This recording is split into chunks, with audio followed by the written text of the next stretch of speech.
Hi everyone, my name is Mary Beth. Welcome to my channel. So today we're going to do a reading and we're going to ask the question about why the soul is suffering. The reason why I'm going to ask this is because I feel like a lot of twin flames are going through something where they feel like there's a void, or they feel like they're not happy, or something's missing, or there's just some kind of suffering going on inside of them that they just can't shake. And so what I usually teach in my videos here is that your emotions is your soul's communication. And so the soul is always communicating to us through these emotions, and sometimes they're very challenging emotions. And so I wanted to use the cards to kind of ask, why is the soul suffering? Because I think a lot of us, we feel like it's for a very particular reason, right?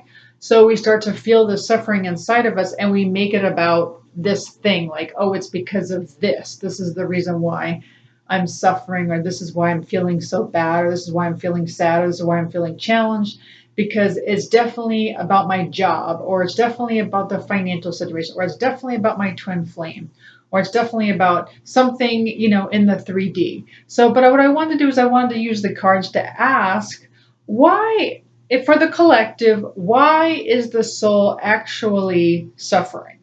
Because obviously we feel that it is, right? Because we're feeling it. We feel this sadness, we feel this longing, we fear that we feel this missing, or something, right? We all maybe feel something in different ways, maybe frustration, maybe just fed up. There's always just something. Anyway, so for the collective, I just figured, let's ask the question, why is the soul suffering for the collective, for my viewers? Why? Why? We're going to ask this deck. We're going to ask the wisdom of the House of Night cards. All right, so let's start. Why is the soul suffering? Why? Why? Why is our soul suffering for the collective? Why? Why is our soul suffering? Why? Because a lot of us think it's us, the avatar. But again, the avatar is not about the emotions, it's the soul. So why? Why is the soul suffering? Spirit? Spirit, why is the soul suffering? Let's pull 3 cards. Let's pull 3. Let's pull 3 cards. 3 cards. Why is the soul suffering? And then we can draw more. Why? Why is the soul suffering for the collective? 3 cards. 3 cards. Why? Why is the soul suffering? 3 cards. What's the real reason, if there is a different reason? Okay, that's interesting. So we have individuality reversed. We have beauty reversed. I'm sorry about the glare. And we have High Priestess of Water reversed. So when I first of all, when I see the High Priestess of Water, this reminds me of the Queen of Cups, and which is more about your intuition. It's more about going with the flow. Kind of being in charge of your emotions. See, water is emotions, right? And it's upside down, right? So it's kind of a clarifier here that, yeah, the emotions are turned upside down, and it's almost like because the soul is not seeing the beauty in something, not seeing something as beautiful. It's almost like not seeing your individuality as beautiful, or not seeing. I'm going to need a clarifier on this, because individuality is reversed. So it's almost like, well, that could be unity, right? But let's get the opposite of individuality is unity, or all oneness, right? So it's almost like the sad emotions. It's almost like not seeing the beauty in oneness, I think, is what this is saying, not seeing the beauty in oneness. But let me get more, because I need more. Can I please have, why is this here? Why is individuality reversed with High Priestess of Water reversed with beauty reversed? Why? 1 card. Why is this here? 1 card, please. Why is the soul suffering? And then we got movement reversed, so it's like stillness. Yeah, it's almost like the soul, maybe, and it could be about us, the mind, the avatar, the ego, however you want to. I hate to separate us like that. I have to. I have to compartmentalize, because if I make it about, and it is all me, right? But if I don't compartmentalize, then I can't see it. Does that make sense? If I'm in it, I can't see it. So I need to remove myself out of it first, knowing it's mine, but I have to remove myself to look at it from the outside. Does that make sense? That's how I make sense of things. But if I'm in it and I'm the one suffering, I have to get out of this, I'm saying it's a whole other story. So that's why I'm saying me the avatar versus me the soul. Anyway, so me the avatar, the way I'm reading this is that either the soul why is the soul suffering? The soul is suffering because perhaps the avatar doesn't see the beauty in stillness and unity. That's talking to me as well, actually. Because if you really think about what is unity, right? And it's like it's not just the light, it's the darkness, right? It's all of it. So it really is about accepting all parts of us, not just the happy-go-lucky parts, but the shadows as well. It's really accepting our shadows.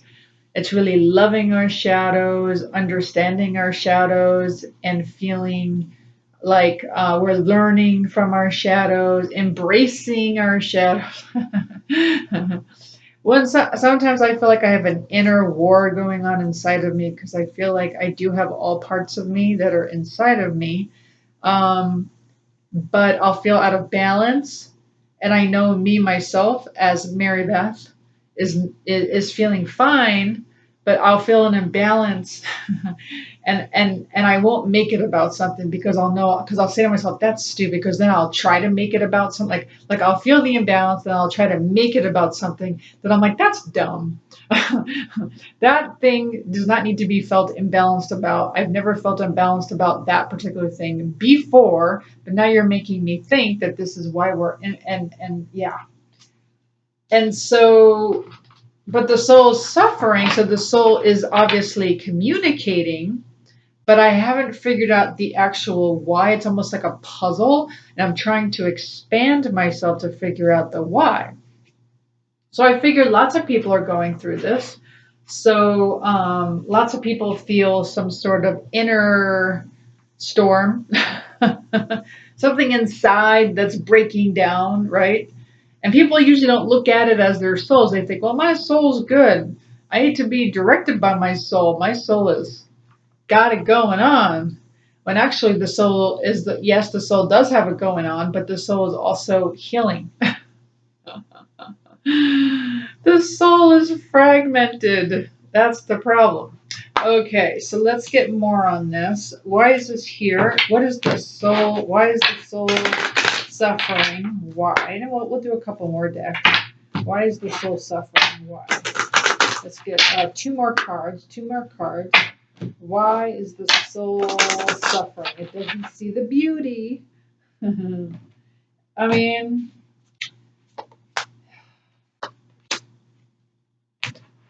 okay, so we also have complicated reversed, and we also have wishing.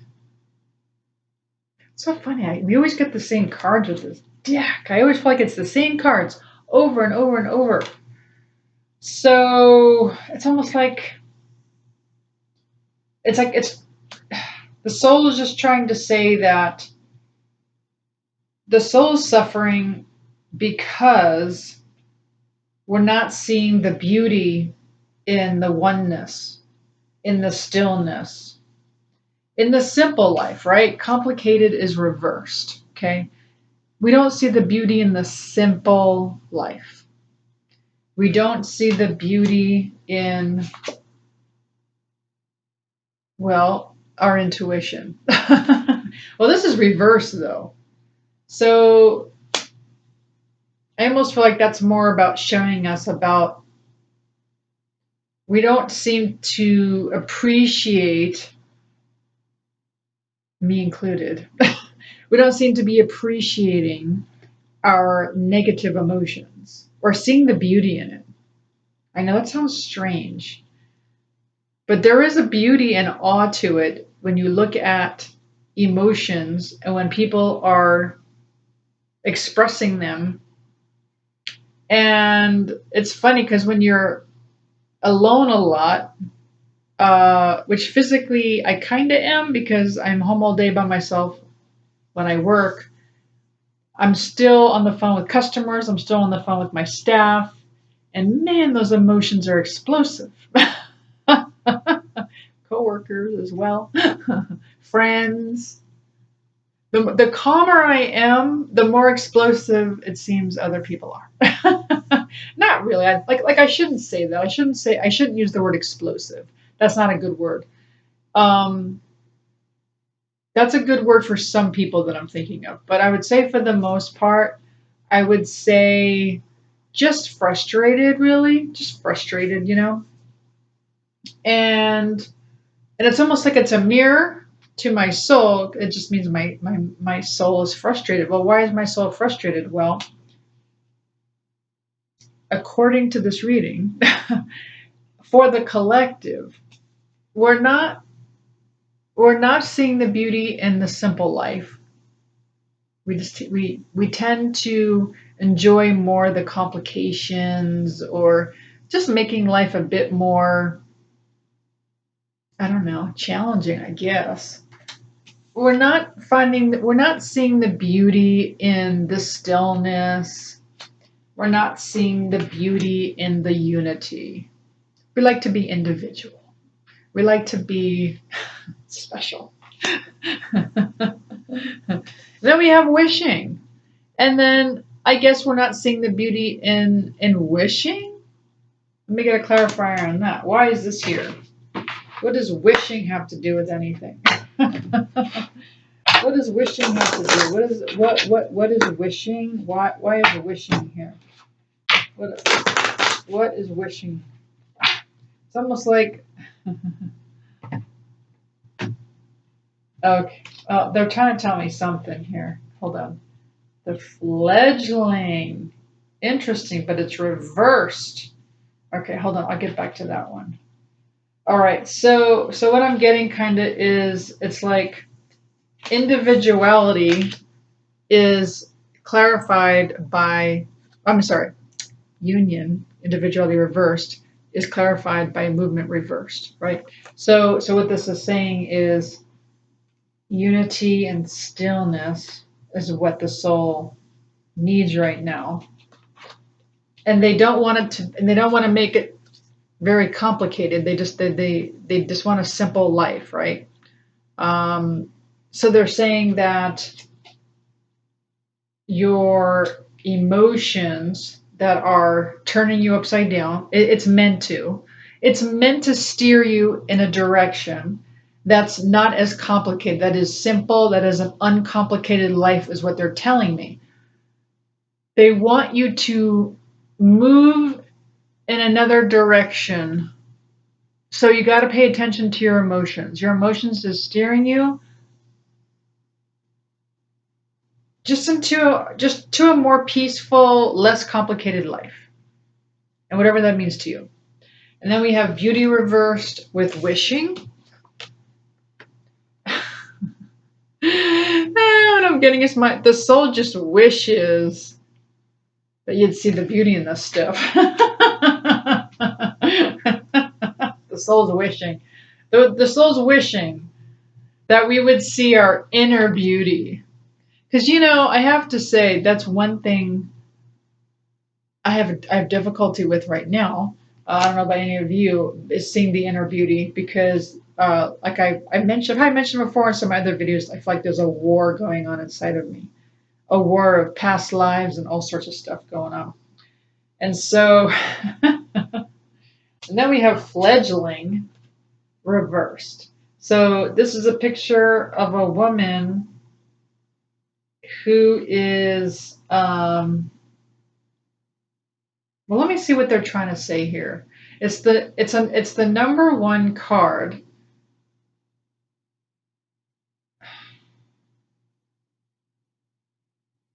The fledgling. This is interesting. So it's almost like if you look at the picture, she's got this fire going on inside of her. Okay. And she's also got the moon on her forehead. And then she's got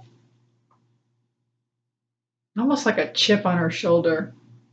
I wouldn't be able to say what that is actually on her. And it's almost like they have this reversed where it's like they're asking you, yeah, they're asking you to just let go, just release all that. Release the fire that's burning inside of you. But here's the thing. That's your soul. So let me ask, how are we supposed to do that if this is our soul talking to us? So I don't know why you're saying this. Well, can I ask how are we supposed to do that when this is our soul talking to us? How are we supposed to do that? Strength. Oh my God. It's so hard. The strength. How do we get strength? How do we get strength? Because it's a lot. It's a lot for people. There's some suffering going on within us. The soul is suffering. How do we get strength for our souls here? How do we get strength? How? Yeah, letting go. Letting go. That's the answer. That's exactly what I said before. I guess that's confirmation. Let it go. Let it go. Let God. So what does that mean? I'm gonna dig deeper. What does that mean to let go? How do we let go? How do we let go when the soul is suffering? How do we let go when the soul is suffering? How? Understanding. Yeah, see, this is why I do this. This is why I step outside myself to understand and see the bigger picture. Because if I allow myself to be in it and get caught into the suffering or into the void or into the longing or into the frustration, then I have no space to understand it. That's just me, though. Maybe that's not you. So when I give myself space between my emotions and myself, like I literally step back, and again, like I like to compare myself to Spock from Star Trek, and where I am calculating the emotion, and then I'm calculating what's actually happening outside of me, and then I'm calculating what's happening inside of me, and then I listen, and then I'm like, what is this really about? Because it can't be about this thing, because this thing's really not that bad. Like it's not ideal, but it's really not that bad. And if you really think about it, does it even make sense that I would feel this way about this outside thing? Because was it even good to begin with? Okay. And so the fact that it's gone does it really matter? Was it really good when I had it? You know, it's like that type of talk, right? So I have a conversation with myself, only to find when I start doing stuff like my little toolbox, right? Like I'll do trapped emotions where I figure out what exactly is trapped. Then I start to kind of figure out what the emotions are. I start releasing the emotions. Then I kind of start to understand what the soul is going through.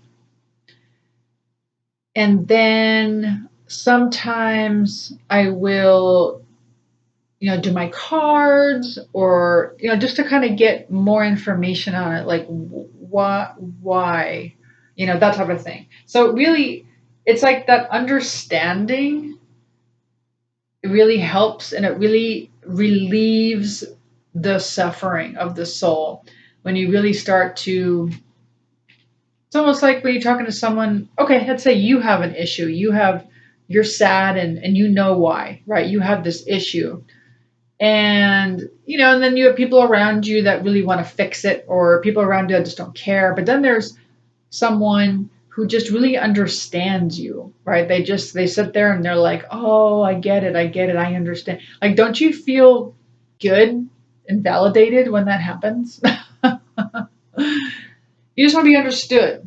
Now, the people who are trying to fix it are most likely correct with what they're trying to fix, except we're very rarely upset about what is actually making us upset. Because you'll find that when someone helps us fix it, the soul is still going,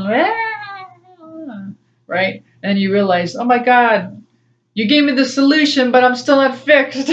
It's not about this thing that I made it about, right? So, and that's very, very, very common. You'll find because, but people give very good advice. It's like spectacular advice, but then your soul's still, and then the soul's like, no, we're not taking advice. This is not even, you don't even know why we're upset because the avatar doesn't even know why we're upset. Only I know. Only the soul knows.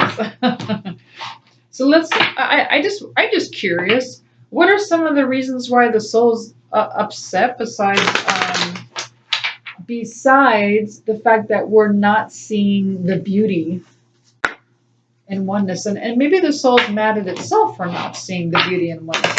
Is there any other reasons why the soul is suffering besides not seeing the beauty in oneness and stillness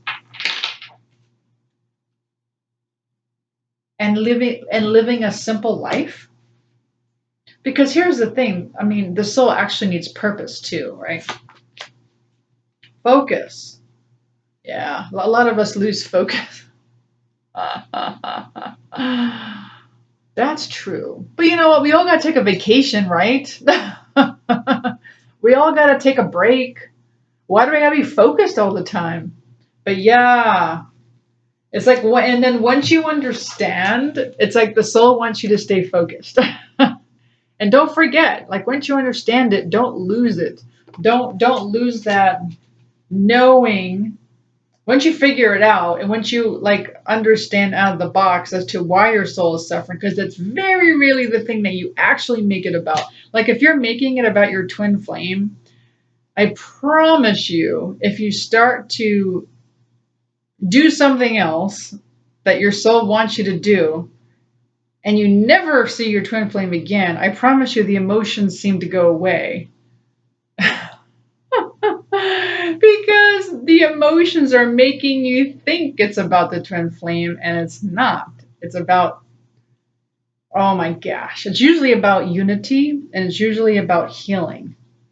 And when you start healing yourself and you start, I don't know, cultivating a relationship with your soul, usually the emotions start to subside and you find yourself not longing anymore. It's still kind of there in the background, almost like we know you've done about 10 years worth of university spiritual work here, but we still want you to expand. So we're still going to dangle this carrot and we're going to make you think you're longing for this person. So once in a while it'll, like you'll go months without, and then all of a sudden it'll just pop right in and you're back to feeling something and you're just like, oh man, what now? What now, soul? And I'm like, because it's not about that, right? And then the soul's like, yep, I need you to heal something else. We need to expand, and it's almost like a never ending because once it ends, you're probably just going to leave the earth, right? So and that part never ends. So, and then I'll just ask if there's one more thing. Anything else? Just out of curiosity, anything else? And if it's a real bizarre answer, then I'm going to say there's nothing else. Is there anything else, just one card, that for any reason why the soul is suffering or feeling a void at this time? Is there any other reason? Okay, interesting. Meditation. So you got meditation, right? So this doesn't have to be you sitting down, being by yourself. It can be. It can be about that. But really, the meditation is really all about you having a conversation with your soul, you listening to your soul, however you do that. The way it was explained to me, a psychic explained it to me this way, because I figured out a way to talk to my soul without having to close my eyes and be still. And, but I still asked the psychic, I said, am I supposed to be meditating? Because I always hear people saying that, you have to meditate and blah, blah, blah. And the psychic said, no, no, no, no. That is a first level that you do to help you learn how to be still and talk to your soul. But once you pass that, it's almost like crawling to walking. So once you're walking, and then say you skipped crawling, it's okay. You don't only have to go back and learn crawling because you're already walking, right? So that's how it was explained to me. And so once you figure out how to have a conversation with your soul, it could be any avenue, anything. There are people out in the world they have so many ways that they talk to their soul. And so for some, it's meditation that really, really, really helps people. For me, it doesn't. I once in a while, something will hit my brain while I'm meditating or just being still. But for the most part, I don't know. I don't really get much, or I don't feel better, or just doesn't. But at the same time, I do other things. There are other things that I do. Um, but I clear my emotions. I actively clear my emotions with emotion code. I also do energy medicine, and I also do qigong. And so I think the meditation, if you don't do those things, meditation can also help you clear trapped emotions, I think. So anyway, so for those of you who need to heal, maybe you might want to try meditation. Okay, so now I'm going to ask one more deck before we go. If there's anything else you want us to know, I'm just going to, and then we'll do that deck too. Anything else you want us to know about the soul suffering? One card. Anything else you want us to know about the soul suffering? It's a fascinating subject to me, because really my life is so wonderful. And when I feel my soul suffering, when I feel this inside emotions, oh yeah, the sacred pool. When I feel it happening, I'm very curious. Or sometimes I get really angry and I say, get out of my body because I'm fine. And it's funny because when I do that, something does leave the body and then I'm back to being fine. The emotions quickly go away. The emotions dissipate the minute I say get out. And then I don't feel the emotions anymore. The suffering, that is. Or the way I feel about it, it feels like a depletion. It feels like a depletion. That's exactly how I feel. I feel depleted sometimes. And when I start to feel that way, I tell whatever entities inside of me to get out.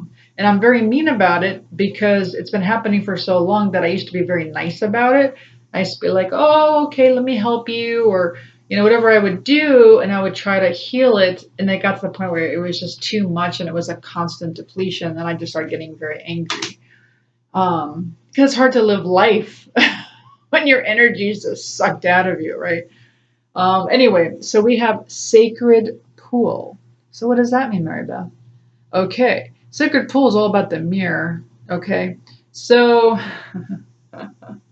so what you'll see is in this card is you'll see this almost like spirit come up out of the water. Now, what they're telling me with this card is that, noticing your mirror doesn't have to be in this particular lifetime. It really doesn't have to relate. But trust me, if you get triggered, it's relatable. It wouldn't be relatable if it didn't trigger you. It's relatable. When I mean relatable, it's probably is you. It's probably you from a past life. Triggering is extremely a big, like an extreme big wake up call.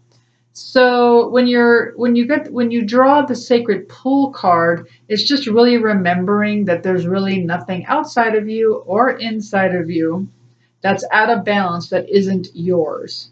It's all yours. It's your sacred pool. It's the pool of you, all of you. All these drops of water in this pool is all you. And the good, the bad, the ugly. But it's sacred. And it's so hard to have that perspective, but to see the beauty in that, right? To see the beauty in all aspects of yourself that are even in dire straits, or seeing the beauty in all parts of you that are not doing so well or who are rude.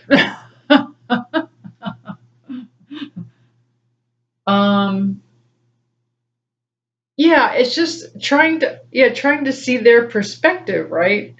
When you look at it as rude, but then you have compassion for them. It's so interesting because with some people with the sacred pool, I see them as me and I totally get it, right? And I'm not triggered. And it could be like the same exact situation, right? Someone's just being super rude, but it's just this person's being rude and I completely understand and I have a higher perspective. And then another person does the same exact thing, no difference, and yet I'm very triggered by the same behavior. And now they're rude. I had a higher perspective with that person, but with this person, that's just rude.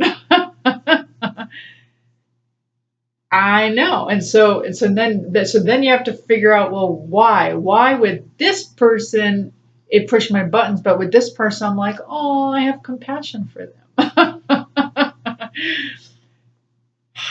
I don't know. Maybe it has to do with the area of life, or maybe you just expect more. Like, let's say if it's a family member that kind of raised you versus a friend. I don't know. Maybe you just have, yeah. Maybe you just saw that person as different, like where they had their crap together, and the other person, you never saw them have their crap together. Something like that, right?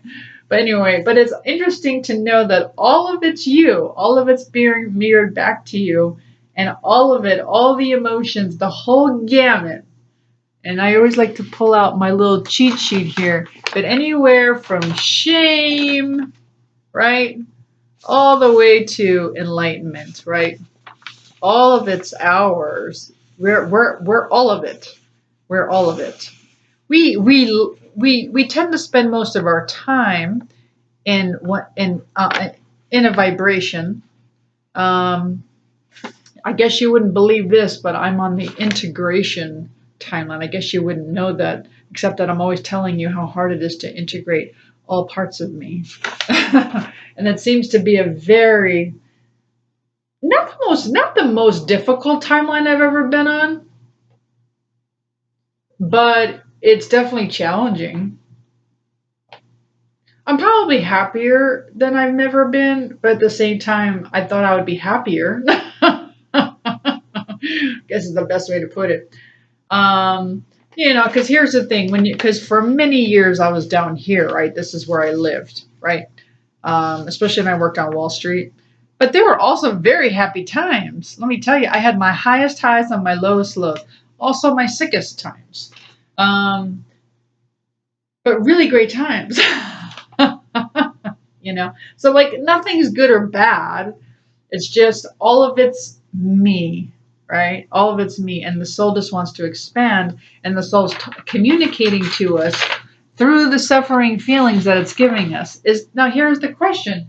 Is the soul actually suffering, or is it just pretending to be? Well, that's a weird question.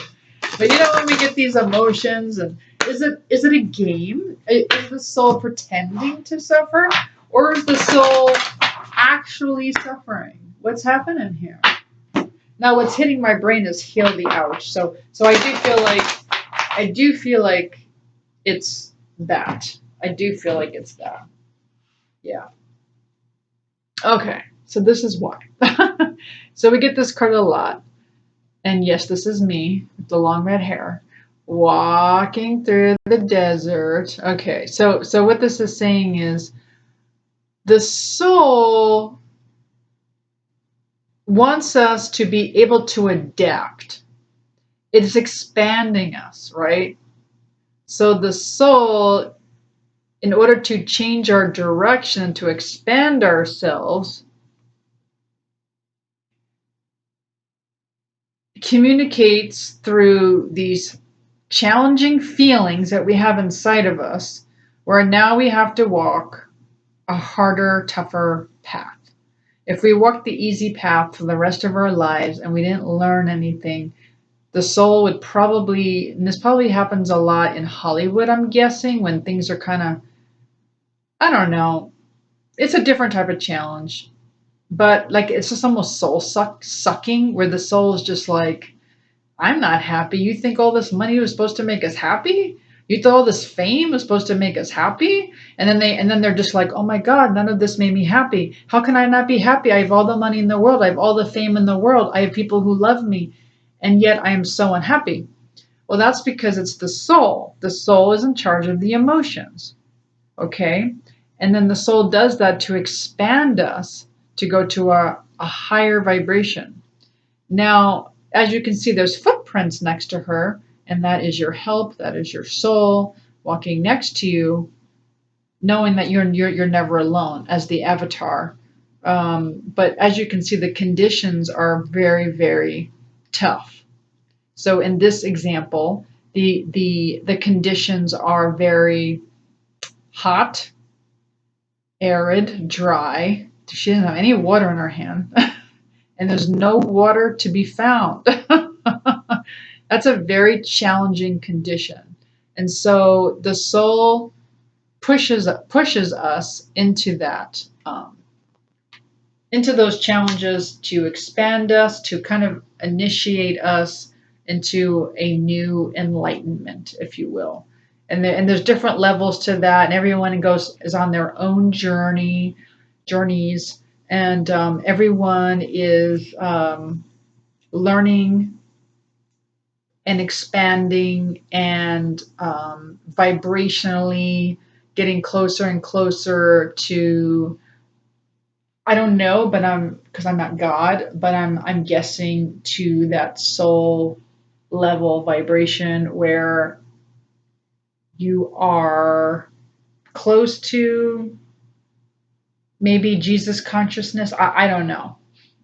That's a good question. But anyway, it's an expansion. At the same time, I've also learned that someone in the 3D versus 4D versus 5D and so on, no one's better than the other. It's just a bunch of journeys. And people in the 3D are actually extremely, people who stay there, I should say, people who stay in the 3D and they don't come out of it, they're our experiencers to the max. So for those of us who kind of got out of the 3D, we're more the observers. We kind of observe what's going on in the 3D, but we're not really in it, right? Where we're observing it, our heart goes out to them. We're experiencing a 3D in a different way. What we're hearing on the news, what we're hearing across social media, we're not really experiencing it, right? We're more observing it. But those that are in it and those who are experiencing it, those are our experiencers, and they're the ones who are in the muck of it, and they're the ones reporting back to their guides. And it's what God wants, right? God wants all perspectives. God wants the third dimensional perspective. God wants the fourth dimensional perspective, the fifth dimensional perspective, and so on and so forth. God wants all perspectives. Anyone who stays in the 3D, those are the toughest, because that's the perspective of the world is against me. And then the fourth dimension, or maybe more fifth dimension, it's the world is for me. And then when you start getting in the higher dimensions, is the world is me. And then it just gets a little bit easier because you're, taking responsibility. Well, anyway, I know I just rambled. It's almost 40 minutes. I don't even know where the time goes. Sheesh. Well, thank you so much for joining me. I really appreciate it. And, if you like this video, please like, share, subscribe, hit the notification button. Thank you so much for joining me, everyone. Have a great night. Thanks. Bye.